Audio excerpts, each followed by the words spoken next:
Voici la troisième et dernière partie de notre tutoriel Simple Quick. Une fois la modélisation finie et avoir défini le type d'analyse, nous allons éditer le rapport et vous aider à le comprendre. Cliquez sur l'onglet Report.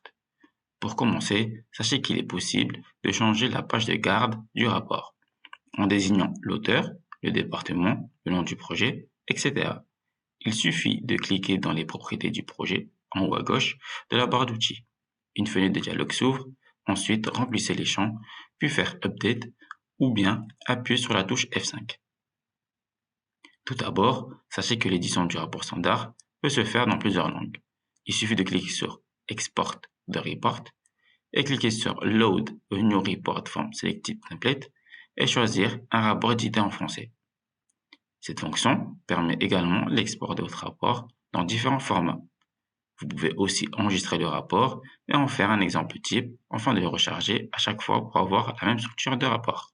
Vous pouvez parcourir le rapport suivant le volet de gauche, qui se décompose en 3 parties: résumé, données d'entrée et résultats.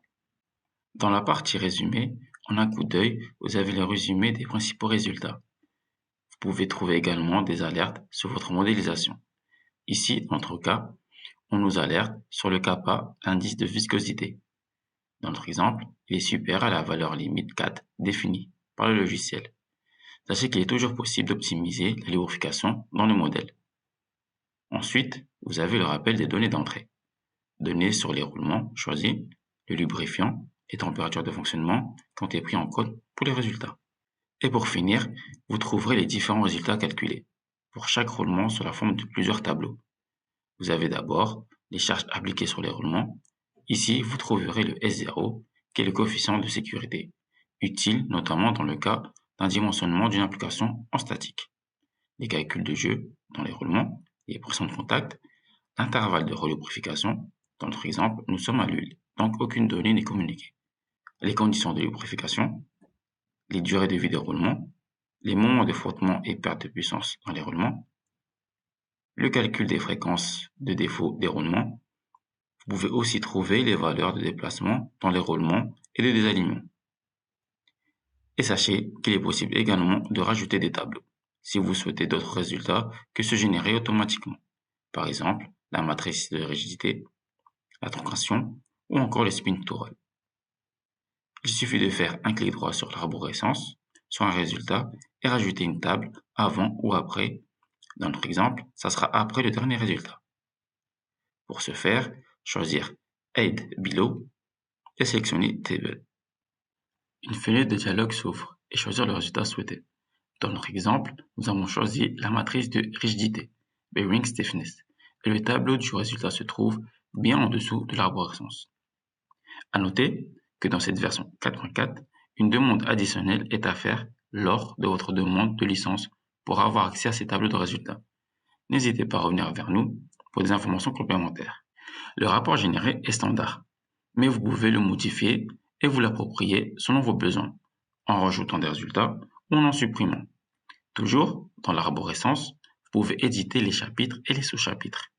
Par exemple, si vous voulez changer de nom à un chapitre, il suffit de faire clic droit sur celui-ci, puis Edit, et renseigner le nom que vous souhaitez. Ensuite, nous avons la possibilité de visualiser quelques graphiques.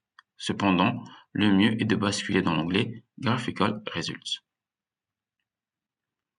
Le premier, c'est l'animation, où vous pouvez voir le comportement de votre modélisation en fonctionnement. Il suffit de faire un clic sur Play. Attention, par défaut, la déformation est excessive. Il faut alors diminuer l'intensité de la déformation avant de faire lecture.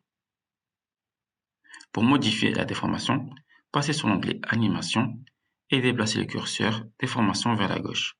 Cette fenêtre vous permet aussi de modifier la vue de votre application. Vous pouvez apercevoir les pressions de contact des éléments roulants.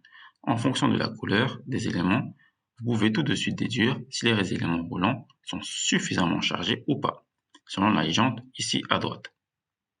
À savoir qu'il est possible de faire tourner l'animation suivant les 3 axes.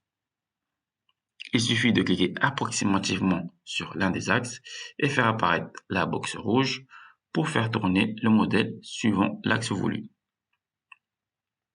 Vous pouvez également le faire en maintenant la touche contrôle de votre clavier, puis clic gauche.